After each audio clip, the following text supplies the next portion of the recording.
joined here today by Dr. Marcus Ross. Dr. Ross, how are you today? I'm doing great. Thanks for having me on, Seth and Jonathan. Appreciate it.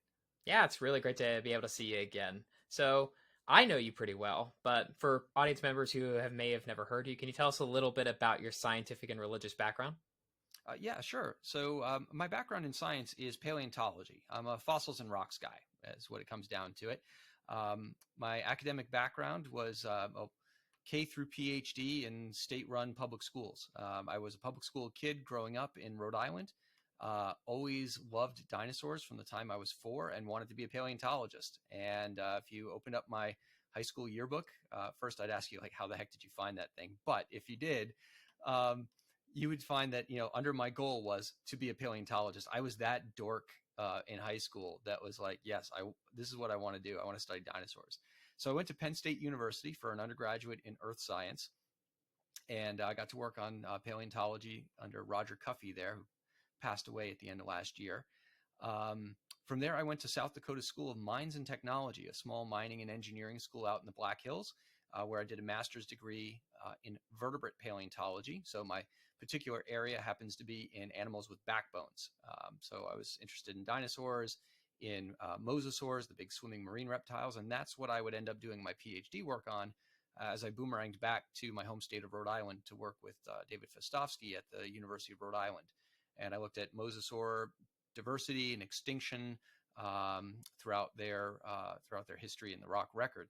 And it was after that that I made my first move to a Christian school setting where I started working at Liberty University in 2005, a little bit before I finished my PhD. I went down there and started work at Liberty, where I taught geology, earth science, creation studies, paleontology, whatever they asked of me, some environmental science classes and things like that. So my academic background has been in the historical sciences, studying geology, paleontology, and organismal biology. Those would be kind of the three things that I kind of think about for myself as a scientist. For my religious background, growing up in Rhode Island was not exactly like an evangelical bastion. It's a heavily Catholic state, but also just a tremendously non-religious kind of place as well. I grew up in a little Baptist church. My mom became a Christian when I was probably about 2 or so. She became a born-again believer at that time. And so I grew up in the church, but my dad is not a believer. He's an agnostic. And so I grew up in a spiritually mixed household. And I think that has helped over time for me, providing me with some context of how to deal with people who disagree with me, right? Because I love my dad, and they moved down to Lynchburg, where I live now, so we see them all the time. It's fantastic. And my dad doesn't see the world quite through the same lenses that I do, and that's okay. I love him. I care about him. I care about the other people that I knew in my college career, going through my graduate career, because my office mates and my roommates and all the people that I was working with, they weren't all evangelical Christians. Very, very few of them were. And so my spiritual journey in Christianity has, for the first 30 years, just about, was really surrounded by people who were dominantly not Christian. And again, it wasn't until I went to Liberty University I found myself kind of surrounded by a common community, and that was really refreshing. That was great. And working at Liberty University gave me the opportunity to pursue my interests in creation and evolution issues from the standpoint that I wanted to, and being encouraged in that. If I was to get in the news because of something I did in creationism, it was more likely to give me a promotion than get me fired for the first time in my life. So in 2021, I stepped down from full-time teaching at Liberty University after 16 years there, as my wife and I had started a science supply company a few years before that, Cornerstone Educational Supply. So in 2021, we made the step away from academics and into this full time. And that's why I'm kind of in this industrial background of a screenshot that you might have for me, working out of my office here at a warehouse where we build science supplies for public schools, private schools, colleges, universities, publishers, the whole gamut. So that's the quick rundown on Marcus Ross. Well, thank you. You were getting into your tension here in the discussion between creation and evolution. You're a young Earth creationist. Could you tell Yeah. us what that is and what kind of the alternative views are? What are the options in this discussion for our viewers who don't already know? Yeah, thanks. It's a good question. So, when we're thinking about how the world came into existence, and we've got a number of options, both within theism and outside of theism, obviously. So, all theists, of course, are going to agree that God created the world. And for those who are Christians and Jewish who are looking at the first chapter of the Bible in Genesis 1 and 2 and 3, going on forward, a young earth creationist is going to say that. Um, the world was created only a few thousands of years ago, and they based that primarily on being able to use the genealogies of Genesis 5 and 11 to form some kind of bracket for the age of the earth. Maybe precise, maybe not precise, but those are the ways in which we kind of say, okay, the earth seems to be young because these genealogies bring us back to Adam. A young earth creationist believes that Adam was the person, and Eve were the persons created on the sixth day of creation in Genesis 1, and that the days of creation are actual 24-hour days. It's just normal rotational days. So that's how somebody gets to a young earth creation perspective. They look at the days of creation as regular days, as our experiential types of days. Adam and Eve are right there at the beginning, and that's a finite period of time ago. There's obviously some other things that go along with being a young earth creationist. One of the things that's most important, especially for us, is a recognition of a global flood at the time of Noah, that is responsible for laying down the large majority or some big portion of the geological record out there. So when we start thinking about science in the Bible, where do we get our rocks and fossils? Some come from Creation Week, but a lot of the fossil-bearing rocks, particularly, are coming from the flood or afterwards. So that's kind of the overall perspective. I would say the Earth is thousands of years old. I'm not going to peg myself to a particular number just yet because I'm not sure we can do that. But that's what a young Earth creationist would say. Now, amongst Christians, there have been a variety of other perspectives that have arisen, particularly since the late 17 and early 1800s and continuing on. You have old Earth creationists who think that the Earth is quite ancient, millions or billions of years in age, and that God was creating different sorts of creatures throughout that time. Different variations of this early on were gap theory. That was the first one that was proposed, saying that geologic time basically happened in a gap between Genesis 1:1 and 1:2. God created the world, but then when then they think that there was some sort of judgment, that God judged the world to make it formless and void. So the formless and void in Genesis 1:2 is not the initial creation. It's like a wiping the slate clean and starting over. So the original gap theory idea was intended to keep a 6-day creation week with a Sabbath rest, and just bury all the geological time, the dinosaurs, the trilobites, etc., in this gap. Following close on the heels of that was a gap theory. It was a day-age approach. They looked at each of the days of Genesis as long and indeterminate periods of time. So maybe each of those days of creation was some geological epoch or something like that. So those were the two early ways in which people started seeing if there was a way to combine the evidence for the ancient Earth with still what they were hoping was a robust and inerrant view of the reading of Scripture. Since then, those views have kind of changed and morphed. People might be more familiar today with what's called progressive creationism. For example, Dr. Hugh Ross and his ministry Reasons to Believe hold that, and that's a direct lineal descendant of day-age theory. Gap theory today has very, very few proponents. Once you have those, now you've got a few other ones that have popped up in the 20th century. You've got folks that hold to, say, a cosmic temple view like John Walton, or analogical days like Jack Collins. You have others who think that the days of Genesis are symbolic in some way, and we have no way of kind of figuring out what the days of creation really are to us. And there are aspects of that that go back all the way to the early church, although the early church folks did think that the world was young and there was a global flood. So I would call a lot of people in the early church young earth creationists, although I wouldn't call them 6-day creationists the same way that I am.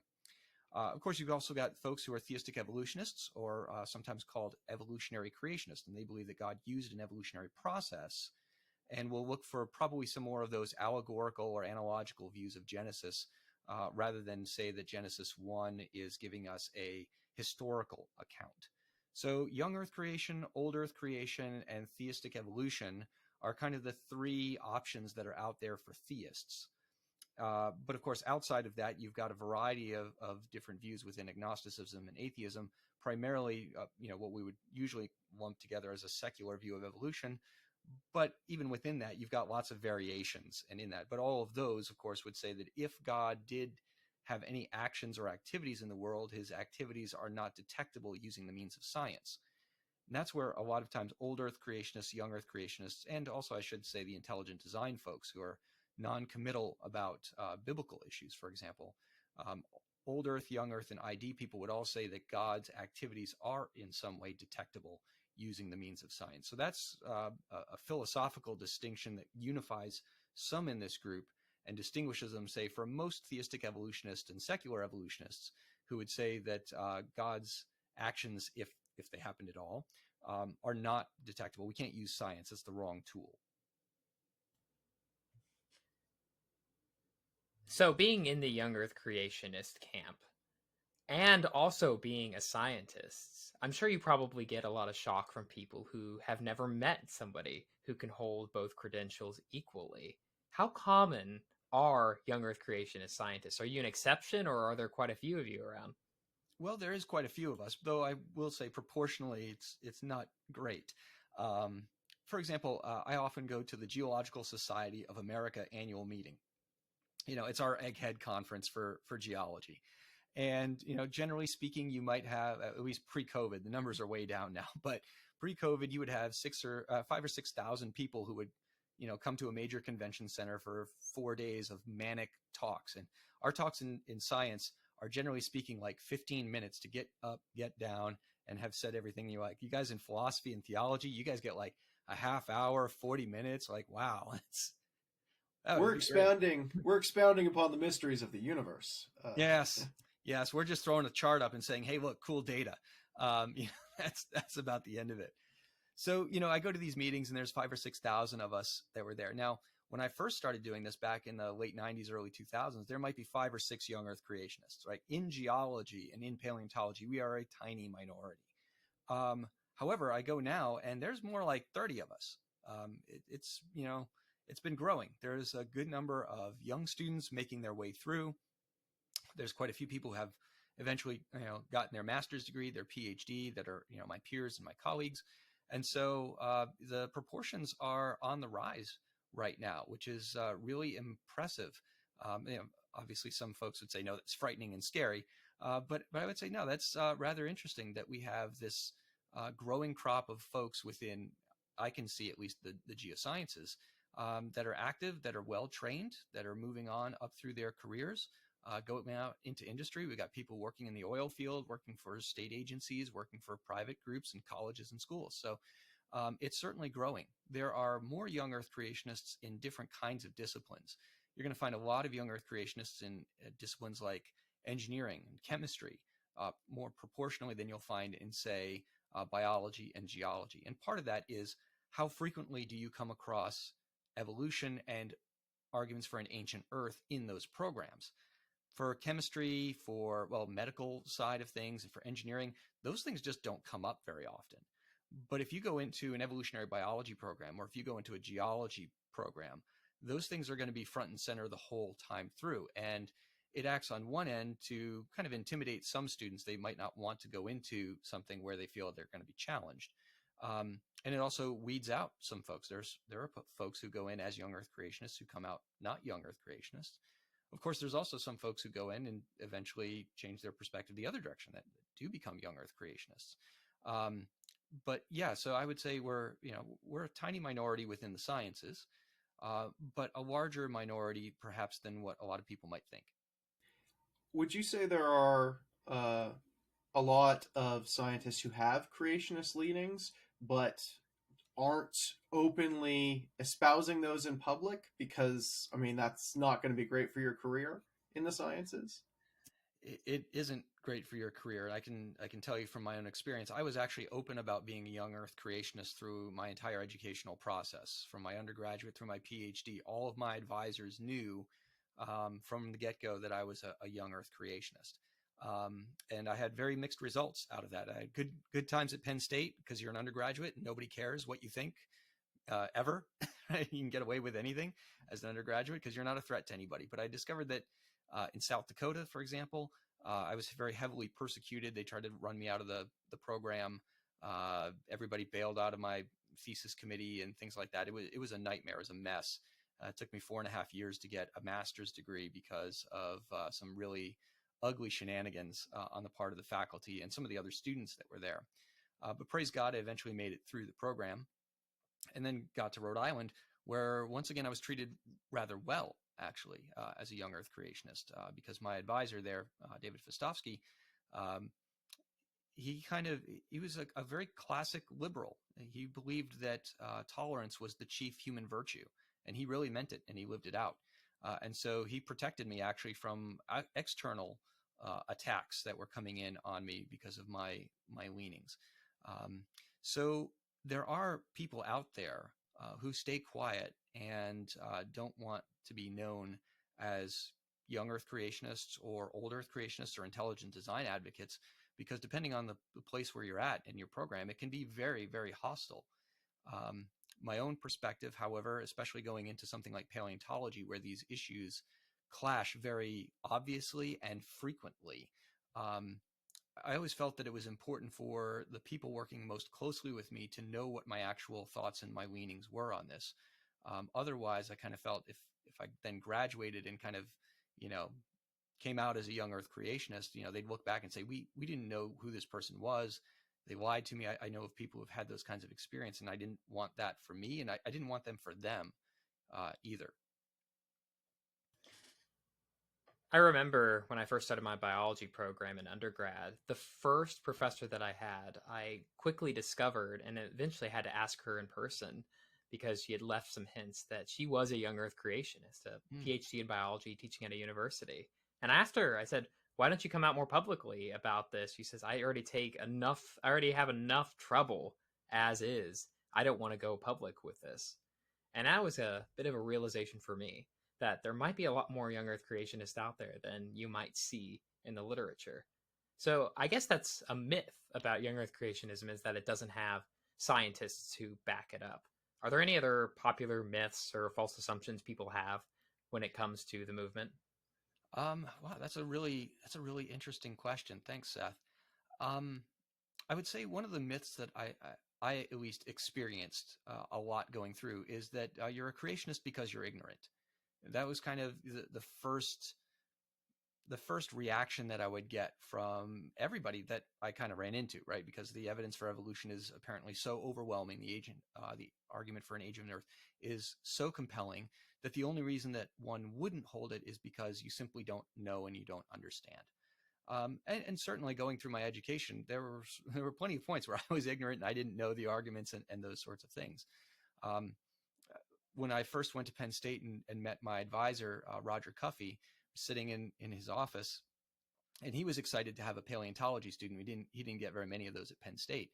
And so he asked me, this was 1994, so I'm getting an idea of how old I happen to be. It's not just the gray hair. It's there for a reason. He asked me what I thought killed the dinosaurs, which in 1994 was a big debate. Was it this asteroid hypothesis that had been kicked around since the early 80s? Now there were starting to be some paleontologists who were saying there's field research to back it up, et cetera. So this was a hot topic.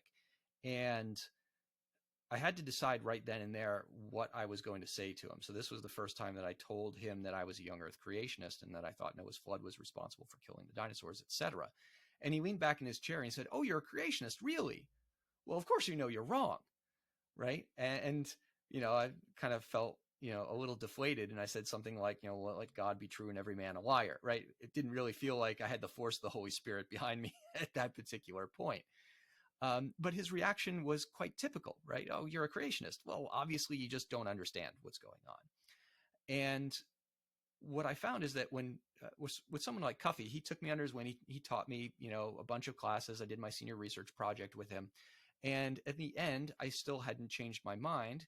And he had taught me a good deal. And he still thought that if I went on to grad school, I'd eventually kind of turn around. But even when I didn't, Cuffey and I remained good friends. He kept me on his Christmas card email list. until he passed away this last year. I mean, it's just every year I'd get this from him. We met at a couple of conferences here and there, and we hung around, and he was a delightful man.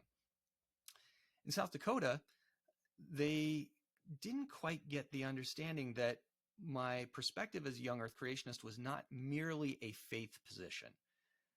Because I was in the classes, I was doing the work just like everybody else. I always felt that if I was going to try to get a degree from a particular place, I needed to, show myself competent in the style and the method and the philosophy that they undertook. So I got to do their methods.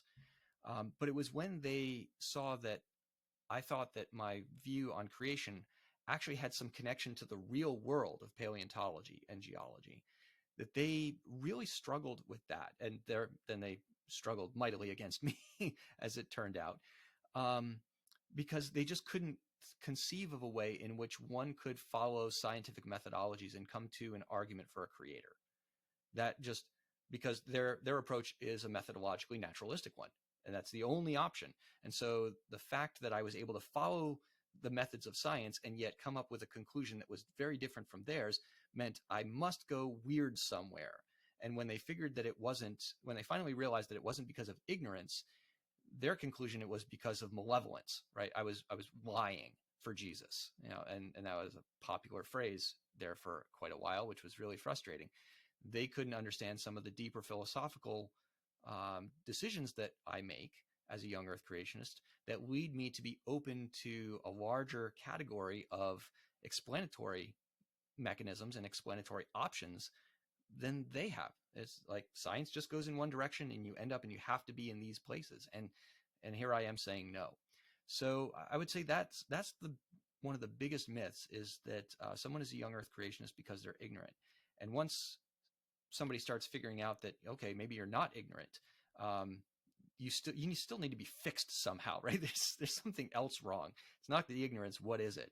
And I hope that in a good conversation that's charitable and each person is involved in thinking the best of one another, that we can come to understand those sorts of differences. And that's where going to Rhode Island and working with Fostovsky, he was much more philosophically astute about these sorts of things. He understood these kinds of decisions that he himself had made about how he thought about things and why I made the decisions I did, and therefore why I could at least end up at the conclusions that I did, even though he thought that they were still nuts. He got the process. Well, building off of that, can I ask, what do you think the best or some of the strongest evidence for a young earth is within science? Wow, that's a tough question. I know a lot of creationists are going to be quick to just rattle off a whole bunch of things and say, "Oh yeah, we've got all the evidence in the world for a young Earth." I tend to be a bit more limited in the categories of evidence that I think are tremendously powerful, because I think there's very good and solid evidence for an ancient age of the Earth that we got to grapple with if I'm going to make the argument that the Earth is young. So there's a few things out there. When I'm giving presentations, I'll give you an interesting one. And this deals with how organisms behave and the sorts of things in geology that get left behind because of their behavior. When animals like shrimp, worms, and clams are living on the bottom of the ocean, they're living in layers of sediment, right? Sediment's just sand and mud and silt and clay and stuff like that. And they tunnel around and they move around a lot. And as they do, they completely destroy any nice little layers of sediment that you might have. This process is what we call bioturbation. Right? It comes from bio, life, and turbid, stirred up. So when life stirs things up, basically. And what we know from the modern world is that there's a lot of organisms in the ocean. They move around a lot, and there's not a lot of places where there's really good layers as a result. There's always these stirred up things. And a way that layers get made, let's say there's a hurricane off the coast and it comes through and it makes lots of waves, that will make all these nice fine layers. But as soon as the waves stop, the organisms start moving around again and they start to obliterate this. So there was a really neat study that was done, probably now about 7 or 8 years ago by a group of scientists. They got a 1 meter by 1 meter grid and they filled it with nicely layered sediment and they threw in like 10 animals. And said, well, we're just going to see how long it takes for them to mix this up. And it turned out that it took several days, which geologically speaking, if we're thinking about an ancient Earth, several days or even a month is instantaneous. That's zero time geologically when you're talking millions of years. So they seem to, to bioturbate this within zero time geologically.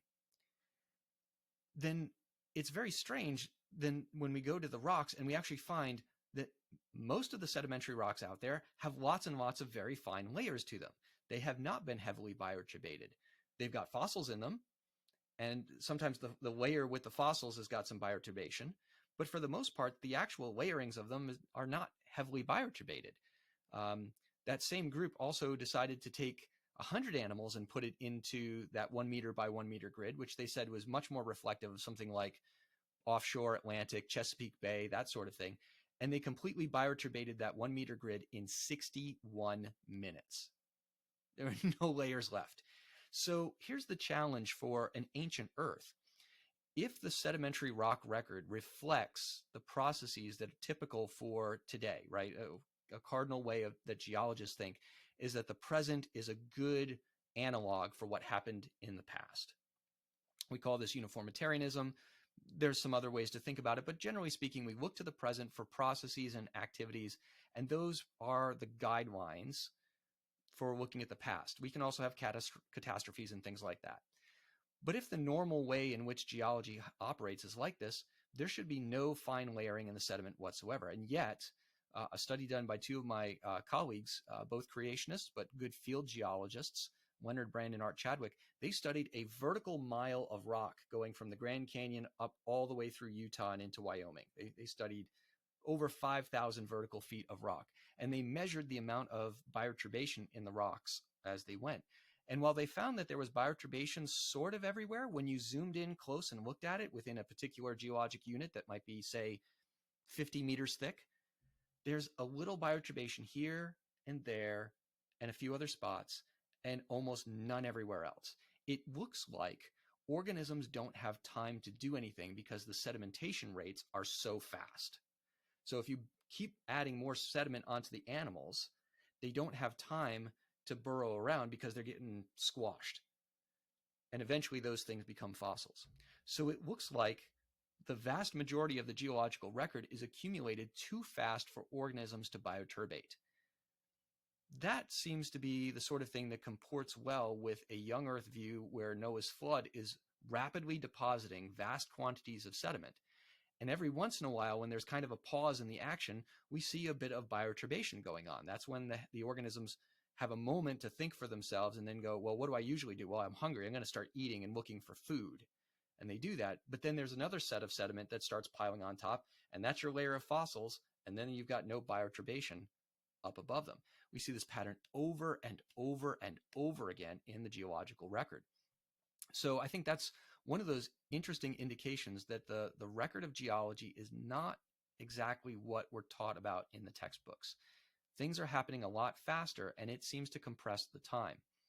One other thing that I would say would look for, say, a young Earth, right? So fast sedimentation doesn't get you a young Earth, but it does get you processes that seem very different from what we use in geology. But there has been reports now for the almost 20 years, ever since 2005, of soft tissue that has been preserved in bones of dinosaurs and other types of fossils that has not been replaced by the fossilization process, but has instead been preserved more or less intact, according to conventional estimates, for 68 million years, 80 million years, going back over 100 million years. And this has all been reported in the standard secular literature by primarily non-Christian, certainly non-creationist scientists. A few other creation scientists have also found this and published their results. But when we take a look at how fast biological materials degrade, we know that there is a certain level at which they finally drop off and they've been completely obliterated. And in the laboratory, we can measure these. We can do this under all sorts of different types of conditions. And tens of millions or hundreds of millions of years are just not on the table for these things. Now, it hasn't stopped my secular colleagues from looking for a kind of chemistry, a reaction series that's going to be able to preserve these things basically forever, right, indefinitely. But the reality, as far as I can see it right now, is that we've got a lot of evidence for now biological materials that have not been fossilized, that are still preserved, that still look and behave like blood vessels, blood cells, even small snippets of proteins that are identifiable, even small snippets of DNA that have been recovered from dinosaur bones. Now, they're just like little A's and T's and G's out there, but they also weren't looking for larger segments. They were just looking for little bits, and they found them. So DNA is a tremendously volatile molecule. It's not stable. And so for there to be any DNA in something that's 68 million years old, it really doesn't look like DNA can persist that long. And so if the bones are actually much younger, then the rocks that contain them must also be younger. So I think that the fossil evidence for these biologically still reliable or still identifiable molecules, collagen and DNA and some other things like that, provide us with some powerful evidence for a youthful age of creation. Doesn't mean that we've got all the answers. There's still a lot of challenges. So thank you for that. As a non-scientist, can I make sure I've understood what you've said? Yeah, And absolutely. perhaps just for the sake of the audience as well, was the first point that the sedimentary layers are traditionally thought to have taken hundreds of thousands, millions of years, and that's the old Earth position. It takes a long time for these layers to build up. But actually, when you look at the things squirming around in the layers, they're getting crushed before they have the chance to spread that much, which suggests these different layers are actually accumulating quite quickly and fast, the sort of thing you might have expected to happen if they'd only had a few thousand years in a young Earth to accumulate versus millions of years. Is that the first point? That's an excellent summary. Thanks for making that clearer than I did. Well, no, I want to make sure I understood. And then the second point was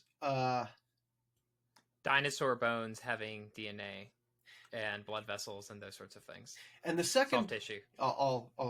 And the second point was that DNA from dinosaurs shouldn't really be able to last millions of years for us to find it still intact.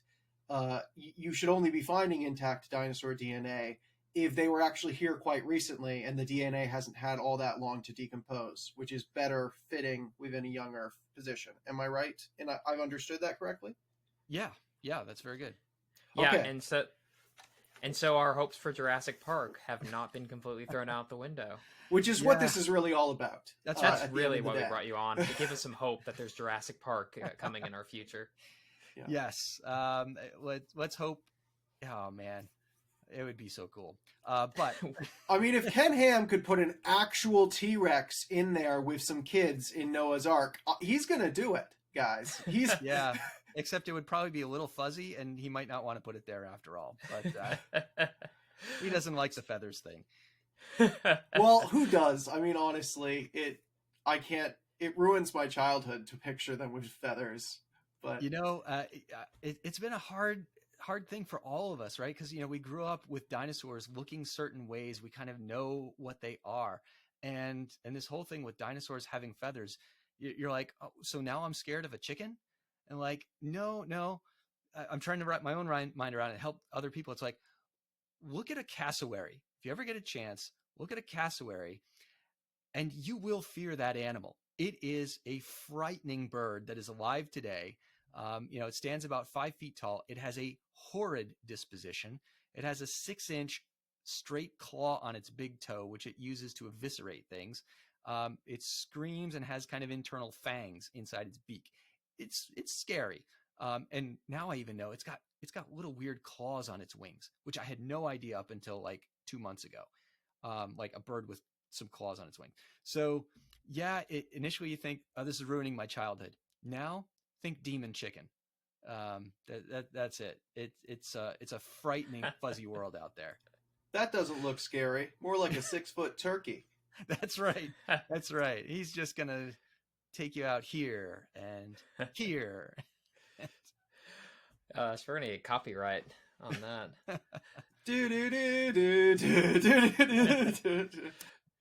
Yeah, funny story. I actually had a pianist playing that as intro music during my wedding. So amazing. That's the kind of nerd I was. Yep, we You got know, and your Jurassic last name Park. is Ross, for like Ross from Friends, who Oh, is the paleontologist. jeez. I'm sure. Oh goodness, Oh, it's that sounds like I horrible. brought up some bad memories. It was because I was going through college right as Friends got started and became super popular. And they're like, oh, you're a paleontologist. You mean like Friends on Ross? Hey, your last name is Ross. I'm like, Ross is a putz. This guy knows nothing. And, but, actually funny for that, there's also a paleontologist whose name is David Schwimmer. So, you can feel bad for that guy too. Didn't look anything like Ross on Friends. Oh man, poor guy. Yeah. Yeah. So to return to the scientific evidence real quick, I thought that was really funny because I was watching Cameron Bertuzzi's channel where you brought up the dinosaur fossils, and that entered into conversation. I remember as a kid watching secular documentaries that were talking about this and what an amazing discovery this was, and it just kind of left it there as this mystery. But it sounds like it kind of still is a mystery on how these things can be preserved. But that was when I was a kid, and I'm obviously not a kid anymore. So it's been decades and they haven't been able to come up with an explanation.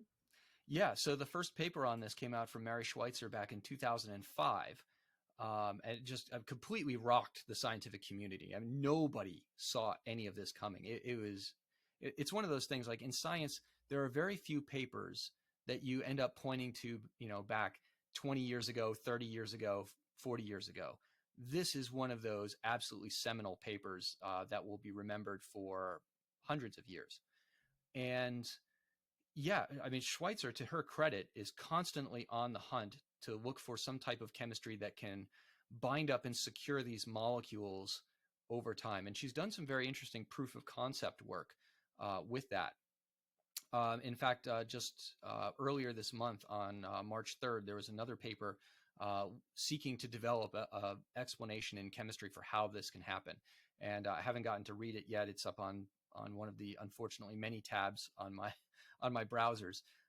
But yeah, this is a strongly ongoing area of research because it simply hasn't been solved as to how you can get something like collagen, which is a tough molecule. It's very durable. But how do you get something like collagen, which has been identified in the T-Rex bones, in duck-billed bones, in Triceratops horns, and a bunch of other things? How do you get this to be preserved for effectively forever, right? For 68, for 80 million years. And no, there is not a solution for that at the moment. So that's interesting because I think obviously that's a real interesting argument for young Earth creationism. But having grown up in this community as well, I know a lot of these arguments have fallen by the wayside. Are there some arguments that are still being made by young Earth creationists in the community that you say we need to sort of back away from them? Um, there always have been. I mean, science is one of those things that constantly change. There are arguments for an ancient Earth also that people don't like using, or there are methodologies in radioactive dating that were used early on that people don't use anymore because they realize, no, these have too many complications and problems. So it's part of the natural give and take in science, as it is with other disciplines, right? There are arguments, no doubt, in philosophy that seemed powerful at one time and now have been, taken apart, and yet people still use them, right? You keep finding them pop up. One of the things that I've appreciated was back in the early 2000s, Answers in Genesis and also what's now Creation Ministries International, they were a unified ministry at that time. They came out with an article series of arguments that creationists should not use.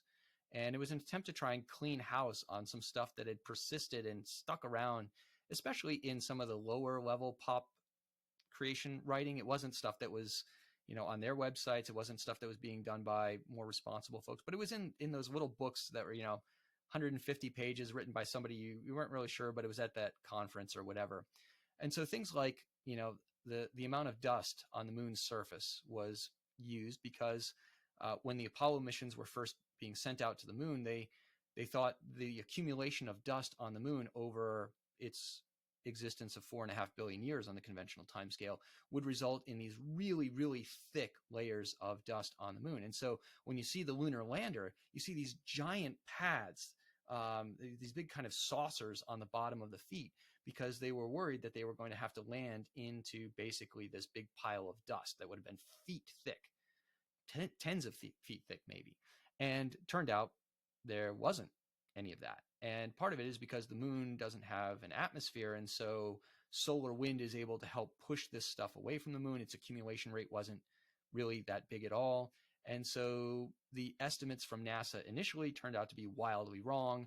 And as they learned more, it wasn't just that the moon was young because there wasn't much dust. It was also there were processes of removing the dust that had to be taken into account that weren't in that.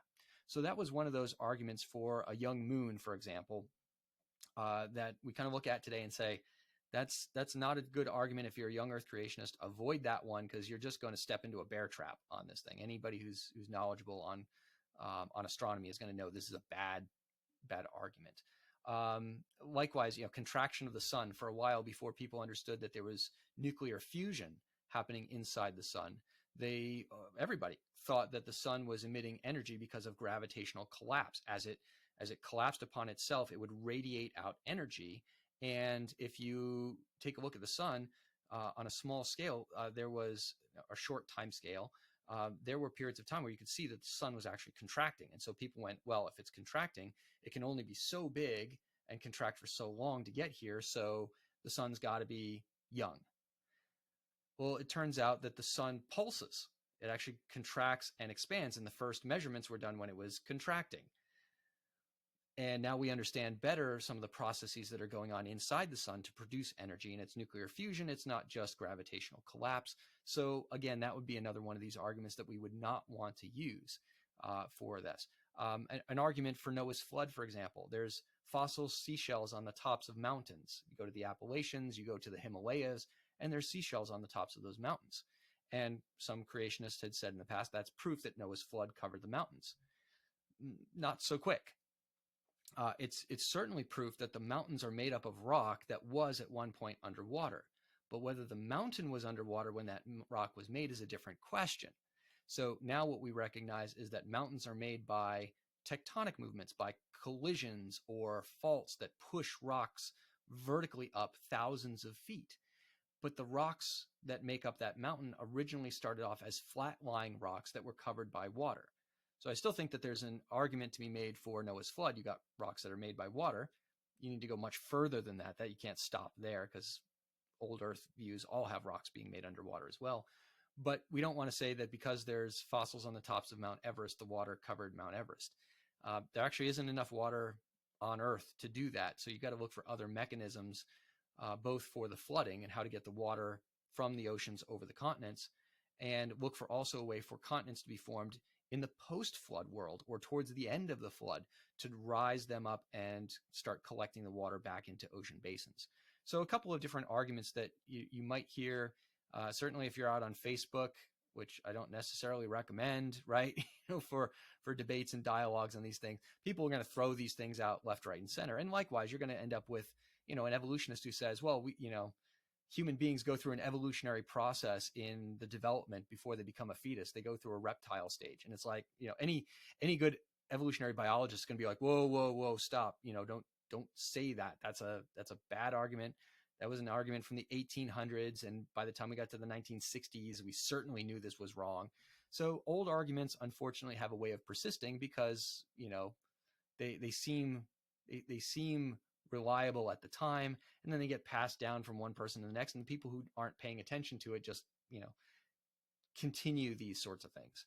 So it's a good, I think, for all of us, especially for those of us who are Christians who are committed to the way, the truth, and the life, right, in Jesus, but he calls himself the truth.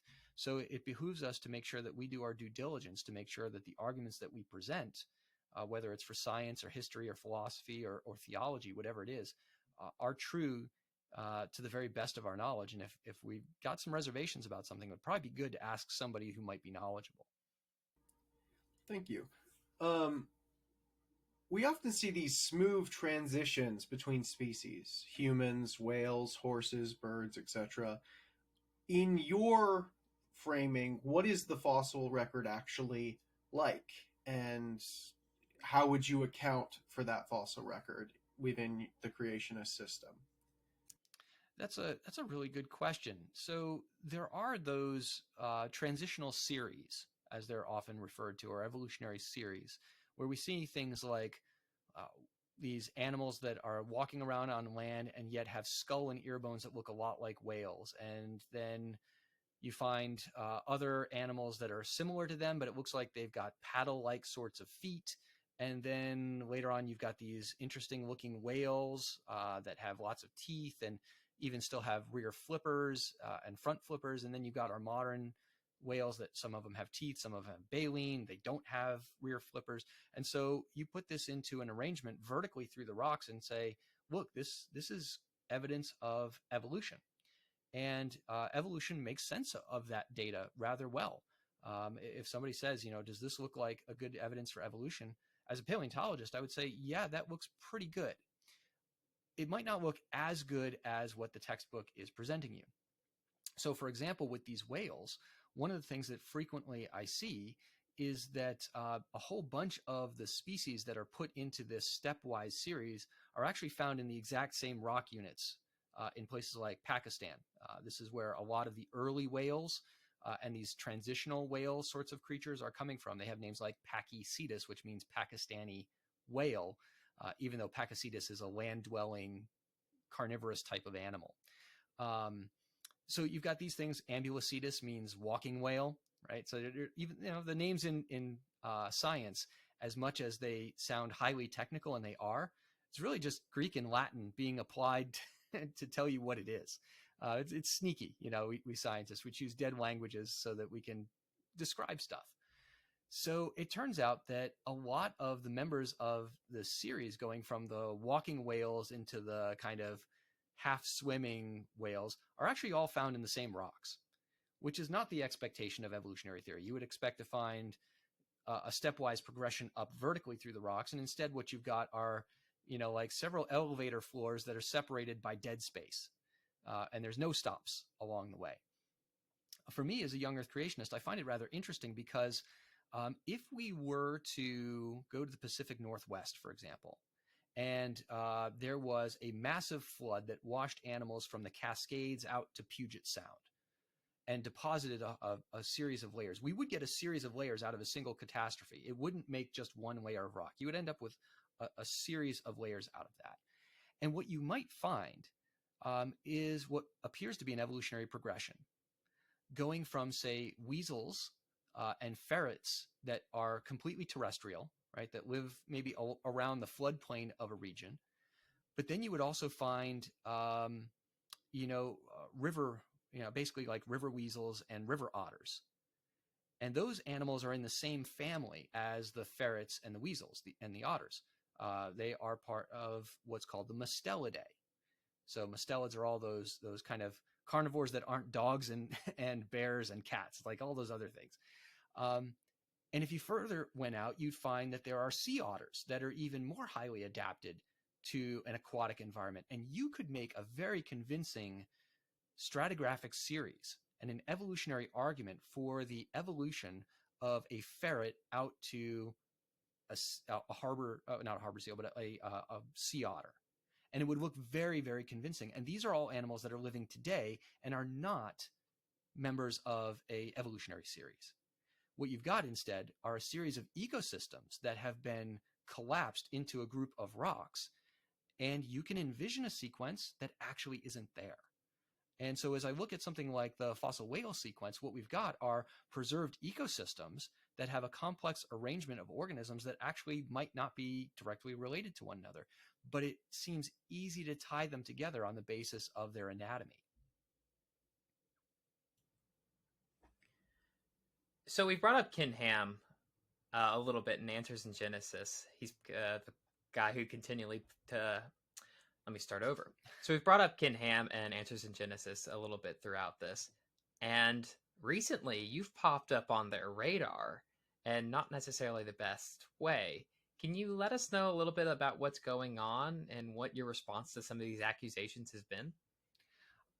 Yeah, it's there's a bit of a food fight happening in creationism right now. And Answers in Genesis has decided to write a series of articles. It looks like it's going to be about 10 or 12 parts to it, against what they're calling young Earth evolutionists. which, based on what we talked about earlier, that wasn't one of our categories, right? We had young Earth creationists and old Earth creationists and theistic. We don't have a young Earth evolutionist out there, but they're using a term that was actually invented by theistic evolutionists and critics of young Earth creationism to describe what they think are creationists who, allow for a good bit of evolution, so to speak, right? The diversification and speciation within a kind. They look at it and say, you guys allow for more evolution faster than we usually do. So we're going to start calling you young Earth evolutionists. So it was kind of a snide kind of slight at us. And I find it's ridiculous, right? There is no such thing as a young Earth evolutionist. We are creationists. We've God created 6 days, the whole deal. Nonetheless, over the past 2 years within young Earth creationism, there's been this kind of building frustration by some creationists towards others. People are frustrated with, say, Kurt Wise, Todd Wood, Matt McLean, and Ken Colson, and several others that you don't often hear about. These aren't people who have big ministries and are speaking to thousands of people or have massive websites. These are largely academic creationists who are at colleges and schools or are part of small ministry groups, who are actually doing most of the really interesting research for young Earth creationism right now, that are exploring ways of how do we identify kinds, how do we take real data sets of organisms and process them using computational methods to see if we can identify if two animals are part of the same kind or a part of two different kinds. How would we even do that? We can't just spitball and say, well, it looks different to me. That's not how science is done. We've got to be more rigorous in our approach. So some young Earth creationists are uncomfortable with how much, say, evolution, how much diversification within a kind other creationists are comfortable with.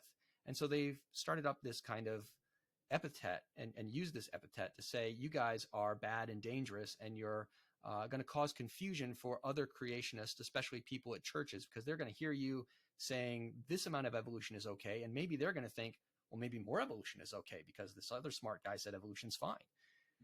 So what I found with Answers in Genesis here is that they've decided to take this full-blown public, and they've decided that they were going to write a series every week starting in January, and just thoroughly deal with these people that frustrate them for various reasons.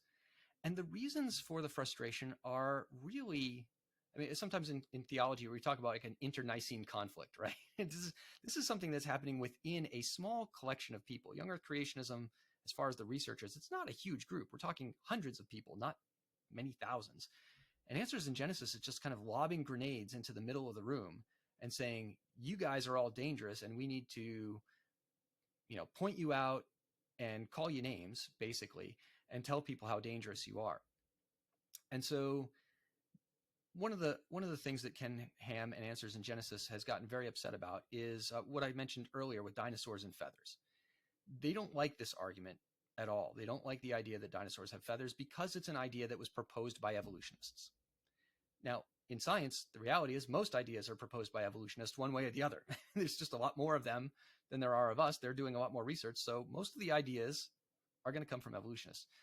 But because evolutionists, since the 1990s in particular, have made the argument that dinosaurs evolved into birds, sooner or later, feathers have got to come in the scene, right? You've got to get feathers by the time you got birds. And in the late 1990s, the first evidence of dinosaurs with feathers started being discovered. Now, it was not terribly convincing. I was not particularly convinced in the late 90s that these specimens really gave the evidence that my evolutionary colleagues thought that it would. But more stuff started getting found, and eventually I saw some of the data and went, oh yeah, that's a clear anatomical dinosaur with clear anatomical feathers. In fact, the dinosaur was identified from previous remains that didn't have feathers as a dinosaur first. This would be the animal called Microraptor. And it was actually a legitimate fossil that was used as part of a composite hoax. And it had to be teased out. It was an animal called Archaeoraptor that turned out to be an illegitimate fossil, but it was made of legitimate pieces just put together. So Microraptor was recognized as a dinosaur. And then later, more specimens came out, and it was completely covered with feathers. But it's got like the little raptor claw and everything. It's a small thing. It's about the size of a large crow or raven. So it's a small dinosaur, but it's covered in feathers. It could possibly glide, I think. It was very likely that it glided. probably not much for powered flight. And many other dinosaurs have been found. Now we're at like 40 or 50 species of dinosaurs that have visible plumage of some kind. And as this steady drumbeat has grown, Answers in Genesis has kind of dug in on their original position and said, no, they're not feathers. Or if they really are feathers and they're on something small, we're going to say this is actually a bird, that the paleontologists don't know what they're really identifying. They just want dinosaurs to have feathers so they can justify evolution into birds. And so their argument is basically, if evolution, wasn't your motivating factor, you would never say that this animal is a dinosaur with feathers. This turns out to be one of their chief complaints against these young Earth evolutionists. And yeah, I can see, Jonathan, you're like smiling, like this is like a big deal. It just brings me great joy to imagine Ken Ham sitting on his Noah Ark replica, just fretting over feathers, like, they don't have feathers. It brings me a lot of joy to picture that. Well, yeah, and I can understand the frustration, right? Because like we were talking about earlier, like for our entire lives, dinosaurs didn't have feathers. And then all of a sudden, like they start having feathers. And if you're convinced that dinosaurs didn't evolve into birds, and likewise, I'm convinced that that is not the case. I don't think that happened. But the question of whether a dinosaur has feathers or not is an anatomical one and not an evolutionary one, right? And that's one of the things I kind of mentioned on Cameron's podcast was, as a paleontologist, I'm trained to think in historical terms. I'm trained to think in terms of ancestry and descendants and history. But that historical context helps me to separate out when there is a historical hypothesis, which is what an evolutionary argument is, versus an anatomical argument, which is about the sort of thing that Ken Ham and Answers in Genesis and lots of other creationists often say, observational data, right? An observational hypothesis is, does this fossil have feathers, and is this fossil a dinosaur according to the anatomical definitions that we have? And if it does indeed have feathers and it does check out as a dinosaur, then we can say with certainty, not because of evolutionary assumptions. This is what they keep saying, like, oh, it's only because of evolutionary assumptions. No, it's because when I look at what anatomically defines dinosaurs, and I look at the skull of this animal and I see the different holes in the different positions, I see the way the teeth are arranged, I see the back of the skull and the hinge between the jaw and the upper part of the skull. When I take a look at the legs and the feet and the toes and the hands, when I look at the vertebrae, I mean, we're talking about paleontology is a dry discipline, right? It's rocks, it's going to be dry. But it's a discipline that is very detailed. The only thing that we have are skeletons or shells and things like that. So we pay very careful attention to the minor details that are on these things. And sometimes we might get a little too close to the minutia, and we might say, oh, because it's got 6 spines and not 5 spines, it's a different species. Well, that might be going overboard.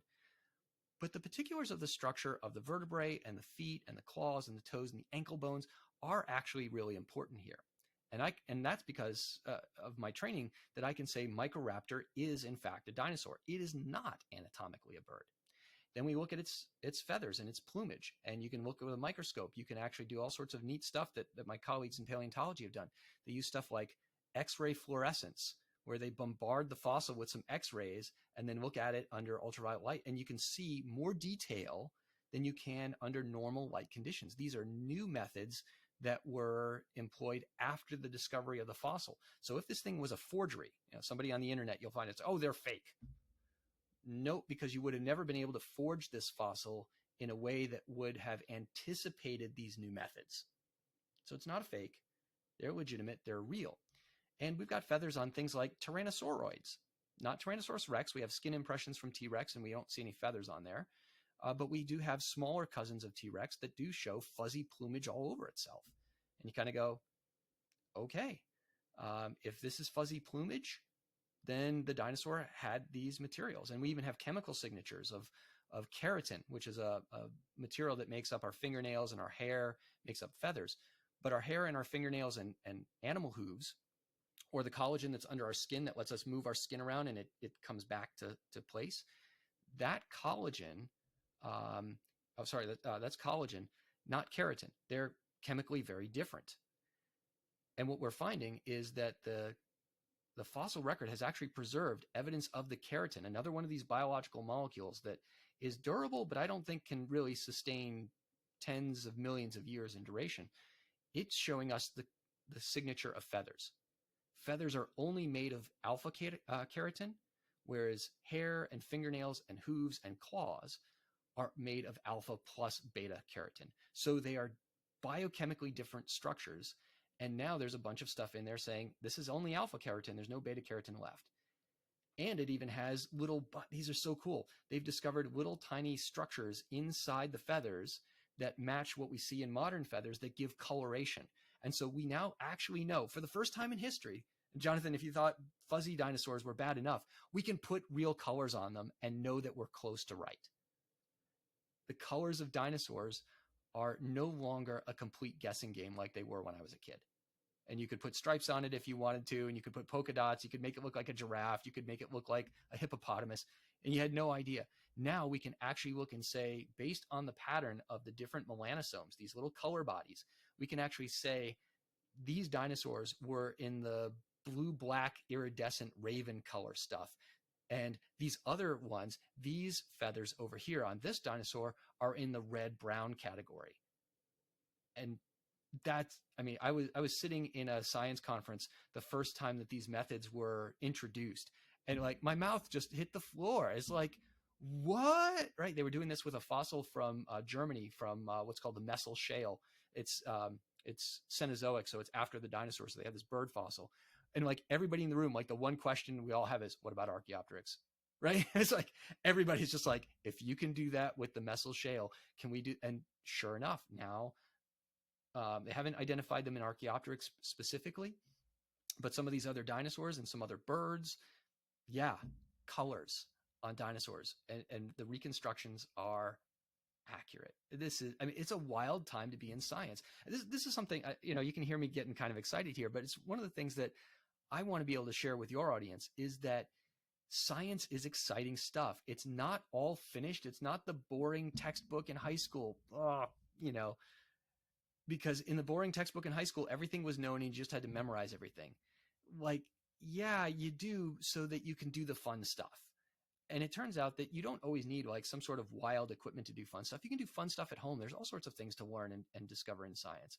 And I think as creationists, one of the things that we have a tendency to do is to hear about some new report about some transitional fossil, for example, right? Another thing in the whale series comes up. And the first thing that young Earth creationists and old Earth creationists and intelligent design folks tend to do is say, oh, that's not a problem, or, oh, that's just evolutionists. And I would say our response should be, first off, and before anything else, oh, that's so cool. God has revealed something new. Right? There's something about the world that we didn't know that now we do. And if God is the author of all of it, that should be exciting. Maybe you don't like the interpretation of it, but that's not the thing itself. This new fossil is cool, right? This new biochemistry that was discovered, this new pathway in a cell is new and it's exciting. This new thing that the James Webb, telescope, just this new photograph that we got out of that is astonishing. So let's get excited about discovery and not have as our first reaction that because somebody who disagrees with me wrote about it, therefore I don't like it. That's a bad approach. So this is going to not go on. I know we've been going for an hour and I want to be sensitive to your time. Do you need to head back pretty soon? No, I'm sitting in my office. It's February. It's March and nobody buys science stuff right now. So, we're starting to enter the slow months of the year. So okay. I got some time. Sure. Okay. Great. Because I was going to I kind of derailed off of the answers in Genesis thing. So, off into, just dinosaurs and feathers and fun. John, we're getting pretty long. Do you want to do some last closing questions? What do you think? Yeah, sure. Is there such a thing as just the scientific facts? Is the case for young Earth creationism built upon the scientific facts, or rather upon recognizing that we always bring an assumed philosophical framework to those facts, and so why not make that framework a biblical one? That I think that captures the sentiment of a lot of young Earth creationists rather well, Jonathan. For my own part, the history and philosophy of science gets us to the point where we have to apparently admit that there are no facts that interpret themselves, right? That every observation is theory laden, right? To use the lingo in philosophy, and that's true. All observations are theory laden. In order for me to even believe that I'm speaking with you right now, right, entails a whole bunch of assumptions about the way the world works, so that I trust that the recording's happening and you're really there, and all that sort of stuff. On the other hand, that doesn't take a whole lot of laden. I don't feel overly burdened by that theory ladenness right there, right? There's stuff that is intuitive and obvious. There are things that are so well documented that we can say with great certainty, this is the way the world works. And so as a result, if I'm over at a rock outcrop and I'm hitting out a little piece of limestone and I get these little fossil shells, I can be pretty darn certain that I am observing something real, and that my powers of observation are trained enough that I can see, for what this really is. And so there are going to be these things that we can call facts about the world, that we don't have to, endlessly justify how we come about to it. But then we have the broader, I think, interpretation of those facts. How do we put those facts into a system of knowledge that explains satisfactorily for us how the world around us operates? And how do we make sense of these? And these are things that can be very challenging. The concept of extinction was something that nobody really anticipated in the 16 and 1700s. The idea that God would allow organisms to die off, and how do we explain those, or things that we don't have around with us today. So for the young Earth creationist like myself, I want science to be free and open as much as possible, to allow for a lot of potentials for explanations. I would rather not see science limited to, say, only material explanations. Now, some would say, well, that means that ghosts and goblins and whatnot and witches are viable options for science, and that's just terrible. I'm willing to roll the dice with that, because in the end, I don't think that goblins and ghosts are going to be all that big of a deal for us. I just think that we're probably going to have better explanations. And other people might say, well, I think we're going to have better explanations than God did something in the past. And they may turn out to be right. I would like science to give us the freedom to explore the options. Because if we decide that our explanations within science can only fit within this narrow window, but reality is actually a much broader one, then we're doing ourselves a disservice. If the only explanation can be descent with modification over time, that's it. That's the only explanation you get in science. And in paleontology, that's the only thing that's allowed. Then if God actually did create something separate and distinct from other things, let's just say it's just one lineage that doesn't even matter. It's some snail, right? Something that really doesn't affect us at all. But if God actually created some group of snails that was separate and different from everything else, and we are convinced that there is no potential and no possibility for that, we will forever have the wrong answers.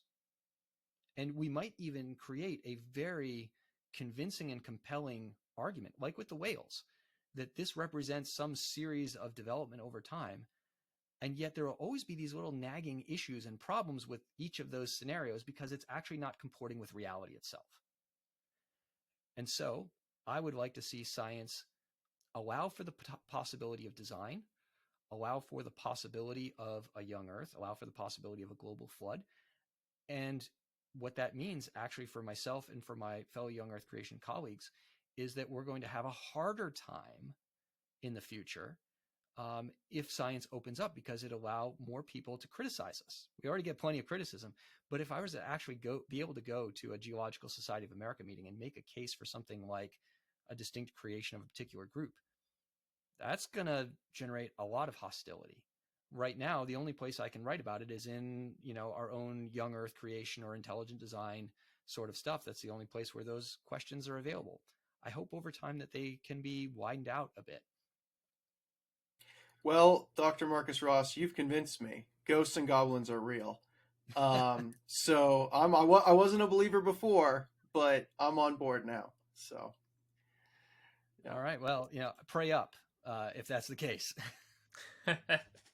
Hey, thank you so much. I really appreciate your time, your efforts, and what you're trying to do. If you could have, for maybe a listener who's on the fence or doubting, or maybe hearing all of this for the first time, if you had a final pitch to someone, what would you say? Well, I would say, actually, there's a couple of places you could go where if you kind of like this approach to creationism, if this has resonated a little bit, if you want to hear more from folks who think, in the sorts of ways that I do and try to be a little more cordial and, a little less, fiery about this sort of stuff, check out the podcast by Todd Wood and Paul Garner called Let's Talk Creation. And it's fascinating. They talk about all sorts of things. They have some good guests on it on their program. Comes out every other week. Check out the website called newcreation.blog. That is a neat place. It's young. You've got a bunch of students and former students, recent graduates that are doing some really interesting work, highlighting a lot of the best of young Earth creationism out there. And it's kind of a hot place to visit right now. I would say, if you're looking for something different that isn't part of the norm for young Earth creation, check out those places. And there are others. Check out the Is Genesis History Facebook page. They're very active. They have a lot of stuff. I was privileged to be involved in that film back in 2017. And likewise, we're looking for creationists who are interested in building up a model, who are interested in building up a robust construction of young Earth creationism. To tell you the truth, Seth, I don't care that evolution is wrong. Right? In one sense, it doesn't bother me that evolution is wrong. Evolution is not the thing that I want to focus my efforts and my time on. I want to focus my efforts and my time on what I hope is the right answer. And so for those of you who are listening, look for the creationists who are seeking to ask the questions of God's world. How did this happen? How does this work? Rather than pointing fingers at others and saying you're all wrong. That's going to be the way forward for young Earth creationism. Awesome. Thank you so much again, Dr. Ross. We really appreciate your time.